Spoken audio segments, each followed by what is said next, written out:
Olá, caro leigo.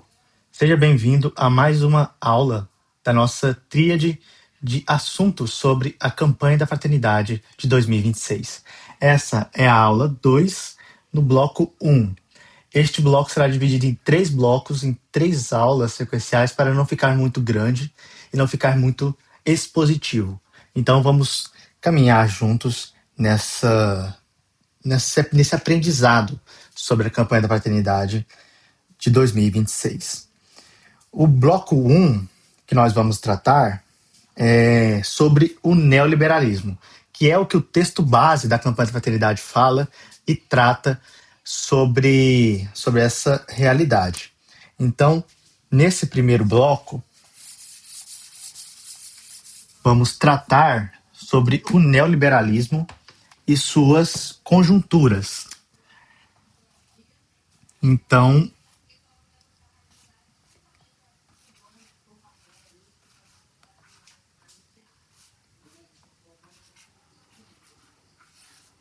vamos tratar do neoliberalismo, certo?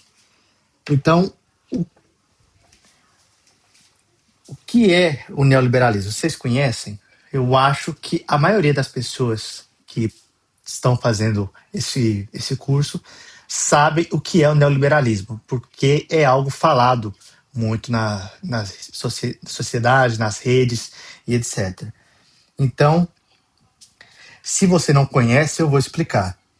O sistema de mercado tem liberdade total e o Estado fica de fora. Então, basicamente, o modelo neoliberal é um modelo liberal, mais traduzido para a lógica do capitalismo tardio.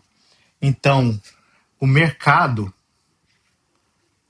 ele é totalmente livre para fazer as suas atitudes, suas trocas, as suas necessidades, e o Estado, que antes era muito debatida a sua função, a função social do Estado, a função da, da norma do Estado, fica de fora dessa realidade econômica.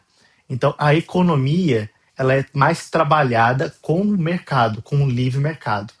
E o Estado fica de fora dessas decisões, de intervir no mercado. Então, a fórmula é o Estado mínimo e o mercado máximo.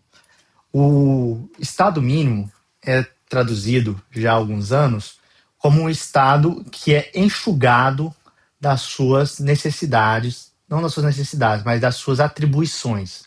Por exemplo, da saúde, a saúde ser privada, e como é o caso dos Estados Unidos. Saneamento ser privatizado, como é o caso que também acontece no Brasil, aconteceu na Sabesp. Então, essa realidade do mercado ser cada vez mais livre é a ótica do neoliberalismo. É isso que a campanha da fraternidade fala. Mas a campanha da fraternidade está falando de política? Não. Ela está falando de um modelo econômico vigente na nossa sociedade. E isso é muito importante de se entender, de se estudar. Que é um modelo econômico vigente. Então, os direitos, eles também viram mercadoria. Porque o mercado máximo e o Estado, as noções do Estado mínimos. Então, isso é importante. E é importante não fugir do diálogo, o diálogo religioso nessa campanha, dessa análise do neoliberalismo do mercado. Mas é importante dizer também que Estado mínimo é diferente de menos imposto para os ricos. Isso a campanha da fraternidade fala no texto base. Então, o neoliberalismo não é criticado, mas é apontado como uma realidade vigente no capitalismo tardio que nós vivemos. Esse é um outro conceito econômico, é um conceito macroeconômico, e dessa ótica de mercantilização dos direitos fundamentais. Então, ele começou em 1970 no mundo e no Brasil em 1990. Agora, em 1980, o Brasil tem uma investida mais em políticas públicas. O que aconteceu em 1980, gente? Vocês devem saber. Em 1988, 1988. Eu tremo um pouco, mas eu escrevo mal. Aconteceu a promulgação da CF, né, campanha da paternidade, Constituição Federal. Então, essa Constituição Federal garantiu mais direitos sociais. Então, o artigo 6º da Constituição, ele trata de, de contextos sociais, de direitos fundamentais para ser tratado, para ser trabalhado. Então, em 1990 em diante, o modelo neoliberal se fortalece. Então, com Fernando Henrique Cardoso, com essa lógica de privatização, o modelo neoliberal ganha mais força no Brasil. E a consequência é que o governo começa a drenar o dinheiro para pagar dívida. Isso aqui é algo que a campanha da fraternidade no texto base explica, é muito importante que se leia esse texto base, porque ele fala desse modelo neoliberal, desse modelo nessa ótica econômica e também a ótica religiosa. O que faz a gente mercantilizar os direitos fundamentais. Isso é muito importante, eu vou falar mais adiante. E quem lucra com isso?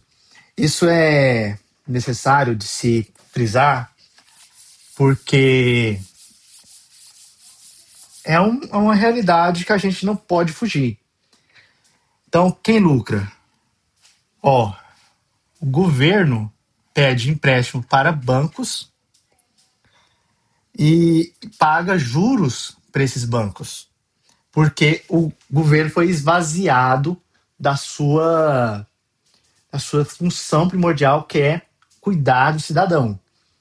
Agora, o direito à saúde, por exemplo, eles querem privatizar o SUS, mas os Estados Unidos já fizeram. O direito à saúde, ser mercantilizado, ser mercadorizado, ser transformado em mercadoria, ser transformado em mercado. Então, vamos supor aqui um que foi transformado em mercado.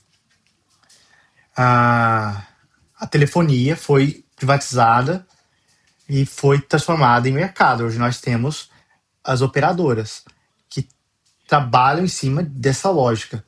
Então, o governo foi esvaziado da sua função primordial e é trazido para ele uma lógica de mercado de só gerir as empresas que ali trabalham. Então, o governo pede empréstimos para os bancos e paga juros para esses bancos. Então, a gente vê escândalos com bancos recentemente, né? Mas isso não vem ao caso. Então, o governo pega empréstimo com os bancos e paga juros altíssimos. E esses juros, bilhões para os banqueiros e investidores ricos, e os trabalhadores perdem direitos, como foi a reforma trabalhista do Michel Temer, que aconteceu em 2017, e a reforma da Previdência, que aconteceu também em 2019. Então, a transferência da renda dos pobres para os mais ricos. Essa é uma ótica que é acusada na campanha da fraternidade, mas eu quero frisar para você que está assistindo que isso não é uma ótica marxista.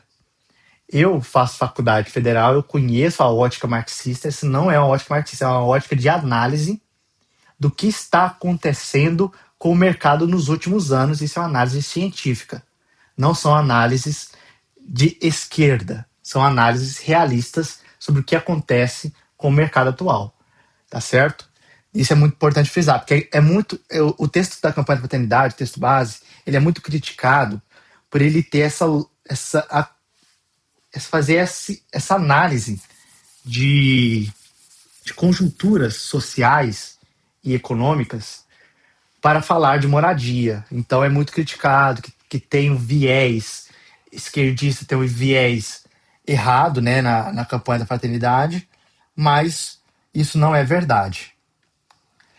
Então, os números: 43% do orçamento da República, ele vai para juros da dívida. E então é tirado o dinheiro que poderia ser revestido em moradia e é revestido para pagar juros da dívida. Só para vocês terem uma noção, saúde recebe 4% do gasto, né? Corresponde a 4% do gasto da República. E educação são 3%. Então, existe um foco muito maior em pagar esses juros da dívida, porque o governo agora não tem dinheiro. Ele tem que pegar dinheiro dos bancos e pagar esses juros da dívida. Porque quando você pega dinheiro, você paga juros. E os juros, quando é para o governo, é muito maior, porque ele é um ótimo pagador. Mas enfim. Conclusão: não há dinheiro para moradia, porque vai para a dívida esse dinheiro, vai para o pagamento da dívida. Então, não há dinheiro para construir moradia no Brasil. A gente constrói aqui no Brasil muita moradia. Entregamos várias casas no projeto Casa Verde Amarela, Minha Casa Minha Vida, nos projetos sociais de entrega de casa, de um domicílio, mas ele é muito menor do que é a existência do déficit habitacional do país. Então essa realidade ela existe. E o texto base também trata de imposto para explicar também sobre moradia. Você pode se perguntar, mas por que tratar de imposto? Porque é o nosso país, é a nossa realidade. O problema da moradia é uma realidade nossa. E o imposto, a maioria do imposto é sobre consumo. Consumo. Então, quando você, por exemplo, ganha R$ 2.000, por exemplo, por mês, parte desse dinheiro vai para alimentos, vai pra qualquer coisa que você vai consumir. Se você está pagando energia, você está pagando consumo. Se você está pagando mercado, você está pagando consumo. Se você compra um bichinho desse aqui, você está pagando consumo. E os impostos, IRR, IOF, ICMS, todos os impostos federais e estaduais recaem sobre o consumo. E para quem e os impostos que são sobre renda, eles são muito menores. Porque, embora você, caro leigo, possa pagar, deva pagar e agora não mais, o imposto de renda, que na minha época, quando eu trabalhava, eu pagava 27,5% na folha. Quem ganha tantos milhões, por exemplo, de rendimento lá no offshore, fora do país, ele vai pagar o IOF para entrar no país e não vai pagar renda. Porque aquilo é um lucro, e o lucro não entra como renda. Nem depende se é lucro presumido ou lucro real, mas isso é um outro caso. Então, o pobre gasta tudo e paga 100% do imposto da sua própria renda. Então, ele rende e a renda dele vai 100% de imposto. Já a fração do rico, que ele paga imposto, tem uma porcentagem menor da renda. E extinguiu-se o imposto sobre lucros em 1995.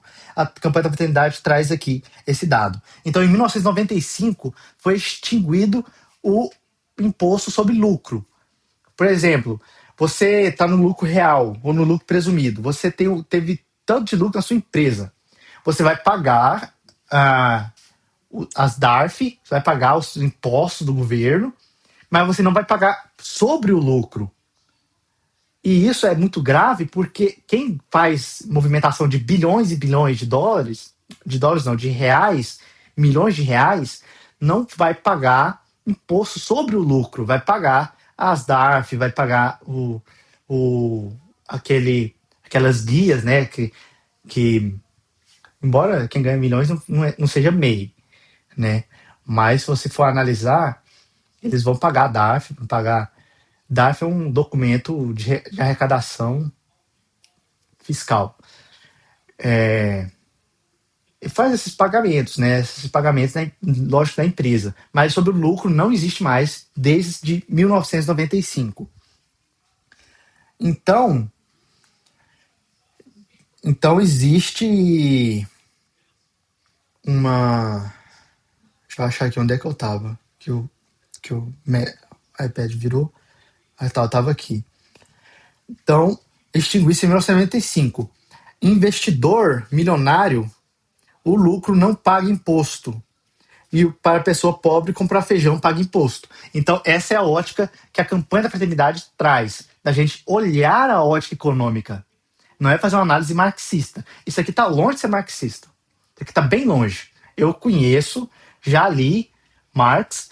Isso aqui tá bem longe de ser uma ótica marxista, tá bom? Pode ficar tranquilo. Então, no, no esse é o bloco da economia. Eu vou gravar o bloco 2 sobre a urbanização. Vamos falar de êxodo rural, urbanização excludente, segregação hoje. E vamos tratar no bloco 3 o déficit habitacional, a inadequação habitacional, as favelas, a rua, né, o processo de moradia em ruas, e vamos ter uma síntese desse aparato. Eu vou dividir em aulas espaçadas para que não seja um. Porque é um assunto muito denso e para que não seja muito cansativo para você, que não seja muito exaustivo. Então, caro Lei, caro Leiga, muito obrigado por esse primeiro bloco. Vamos gravar outros blocos, espero que vocês entendam essa lógica, porque existe muita crítica na campanha da paternidade exatamente por essa parte que vocês estão assistindo. Porque essa análise econômica, analisar a economia, criticar o capitalismo, objetivamente não te faz comunista. Mas para muitos tradicionais, se você critica o capitalismo, automaticamente você é do outro lado, você é comunista. Você não é. Você não pode ser um capitalista, uma pessoa democrata que critica o sistema capitalista, critica as exclusões do sistema capitalista e ficar impune disso. Então, por isso que essa análise ela é muito importante, ela é muito delicada de se fazer. Muito obrigado pela atenção. Desculpa o áudio se ficou meio ruim. É a primeira vez que eu gravo com AirPods, comprei hoje. E eu peço encarecidamente que você entenda sobre esse assunto para que nós possamos avançar, certo? Então, muito obrigado, que Deus abençoe e que